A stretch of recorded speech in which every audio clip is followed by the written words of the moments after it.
Gestion pédagogique. La gestion pédagogique constitue le cœur de ton métier. C'est pourquoi il est important que tu aies des connaissances solides sur le suivi encadrement de tes adjoints, mais aussi le suivi des élèves de ton école. Le suivi encadrement des adjoints. Le suivi encadrement des adjoints vise prioritairement l'amélioration des enseignements-apprentissages. Tu trouveras ici quelques points importants du suivi encadrement. L'identification des besoins d'encadrement. C'est une étape cruciale dans le processus de suivi encadrement. Les besoins proviennent de l'expression de ton adjoint ou adjointe, de tes constats ou bien ceux de l'inspecteur ou l'inspectrice, mais aussi de la commande institutionnelle. Par exemple, une innovation pédagogique à installer. L'identification des besoins d'encadrement peut se faire par l'entretien individualisé, l'observation de leçons suivies d'entretien, l'analyse des documents, cahiers d'élèves, cahiers journal, fiches, affichage, l'analyse des résultats des évaluations, les interactions lors des rencontres de l'équipe pédagogique. La planification des activités. Après avoir identifié les besoins d'encadrement pour tous les adjoints, il revient à l'équipe pédagogique de programmer les activités de suivi encadrement. Les stratégies d'encadrement. Le choix de la stratégie à utiliser dépend, entre autres, du thème d'encadrement et du nombre de personnes intéressées par l'encadrement. Parmi les stratégies les plus pertinentes et les plus usitées, on peut citer la visite de classe. La visite de classe peut porter sur l'observation des leçons suivies de conseils, l'analyse du travail écrit des élèves, des affichages réglementaires et des registres tenus par le maître. L'observation des leçons. L'observation des leçons s'intéresse au film de la leçon, de l'imprégnation à l'évaluation. Ainsi, les objectifs, l'organisation du travail, la démarche, les moyens et les interactions sont décrits dans les détails pour permettre une bonne interprétation des intentions du maître ou de la maîtresse et saisir la portée de chacune des actions par rapport aux objectifs. L'observation de la leçon est complétée par un entretien avec l'enseignant ou l'enseignante. À la fin de l'observation des leçons et de l'entretien, l'analyse de tous les éléments cités permet de faire une synthèse et de formuler des propositions d'amélioration. L'analyse des documents. L'analyse des documents complète l'observation de la leçon. Elle portera sur l'organisation pédagogique à travers l'examen des cahiers de devoirs, de leçons, d'expressions écrites, de roulement, du journal de classe, du registre d'appel et de l'affichage réglementaire. Le rapport de visite de classe. À la suite de la visite de classe, l'encadreur ou l'encadreuse doit faire un rapport de visite de classe portant sur l'observation des leçons et l'analyse des documents de classe. L'animation de la cellule interne. La cellule d'animation pédagogique, CAP, est institutionnalisée par le décret numéro 79-1165 du 20 septembre 1979 portant organisation de l'enseignement élémentaire et la circulaire numéro 000623 MEN MD EBLN DC DPEE du 30 septembre 1996 relative au cahier des charges des maîtres et des directeurs d'école. C'est une instance de formation continue et de partage d'expériences regroupant les enseignants d'une même école en vue d'améliorer la qualité des pratiques de classe. Il s'agit pour le directeur ou la directrice de développer ce dispositif d'encadrement afin d'identifier et de solutionner les problèmes pédagogiques et didactiques dans la conduite des leçons en favorisant les échanges d'expériences au sein de l'équipe pédagogique. Le suivi des activités d'encadrement. Le suivi est un outil de communication, d'information et de prise de décision. Les données du suivi peuvent provenir de l'analyse des rapports de visite de classe, des registres, des documents écrits et des intervenants.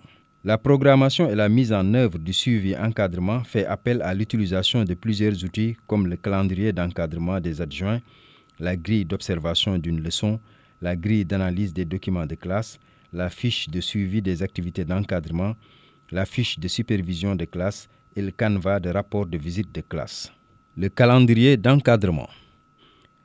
C'est un document qui planifie l'encadrement en précisant l'activité, les résultats attendus, les modalités d'exécution de la grille, le lieu et la période. Il est élaboré avec l'ensemble des acteurs pour mieux négocier la mise en œuvre. Notez bien, la visite de classe fait l'objet d'une planification à part qui identifie la période, le cours, la discipline, le maître ou la maîtresse chargée du cours.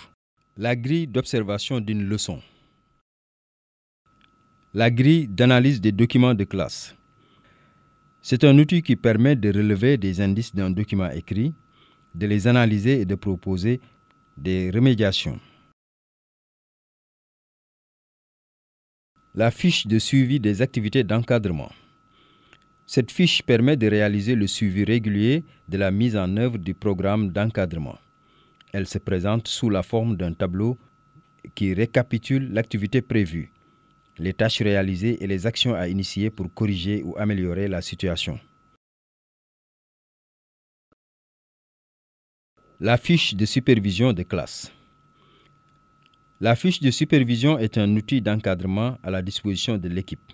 Elle permet de s'informer sur le travail de l'élève et celui du maître ou de la maîtresse à partir d'une analyse de documents. Son utilisation favorise les échanges d'expériences entre des maîtres d'une même école ou d'écoles différentes. Elle comprend généralement 3 grandes parties.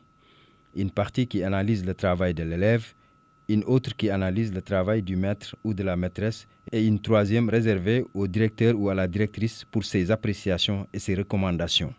Le canevas de rapport de visite de classe. C'est un outil qui permet d'analyser et d'apprécier les activités de la visite de classe. Il affiche les résultats et préconise des actions à mener pour la remédiation. Il reprend dans ses grandes lignes le bulletin d'inspection du maître ou de la maîtresse. Il est ainsi structuré. Identification du maître ou de la maîtresse, conditions de travail, organisation, activités pédagogiques, évaluation globale et appréciation. Le suivi encadrement des élèves. Le suivi encadrement des élèves, en sus de la surveillance de la gestion du quantum horaire, consiste à faire le suivi des performances, à organiser de la remédiation, à détecter les élèves vulnérables et les actions idoines pour leur soutien. C'est ce qu'on appelle l'accompagnement pédagogique. L'accompagnement pédagogique est assuré au niveau opérationnel par l'enseignant ou l'enseignante dans sa classe et au niveau stratégique par l'équipe pédagogique sous la conduite du directeur ou de la directrice. Chaque enseignant ou enseignante mène des activités d'enseignement-apprentissage dans sa classe. Son principal objectif est d'aider les élèves à progresser dans les apprentissages et à améliorer leurs performances scolaires. Le directeur ou la directrice d'école, quant à lui ou elle, est le garant ou la garante de la mise en place d'un dispositif d'accompagnement collectif et individuel. Il ou elle coordonne le repérage et l'analyse de la difficulté des élèves dans son école et il ou elle supervise le choix des outils et des stratégies pour la prise en charge des élèves en difficulté scolaire. Au Sénégal, un dispositif de suivi et d'amélioration des performances des élèves dénommé cycle de gestion des apprentissages a été initié et est en train d'être vulgarisé dans le cycle élémentaire. De façon globale, la démarche consiste à organiser un pré-test en début d'année, octobre, pour connaître le niveau réel des élèves afin d'orienter les apprentissages. Des évaluations, suivi de plans de remédiation pour chaque classe durant toute l'année. Un post-test en fin d'année, juin, pour mesurer les progrès des élèves individuellement et collectivement. La gestion financière efficace de ton école nécessite de ta part une bonne connaissance des procédures de mise en place et de fonctionnement des structures, organes nécessaires pour assurer la gestion financière, des rôles et responsabilités des acteurs en matière de gestion financière, du processus d'élaboration du budget, du plan d'action volontariste, des procédures de collecte des ressources d'une école, des sources des ressources d'une école, des documents indispensables à la gestion financière, des modalités d'exécution et suivi d'évaluation du PAV, se référer à la séquence 2 du livret 2. Gestion matérielle. Tu dois également maîtriser les procédures et outils qui te permettront d'être plus performant ou performante dans la gestion matérielle de ton école. Se référer séquence 2 du livret 2.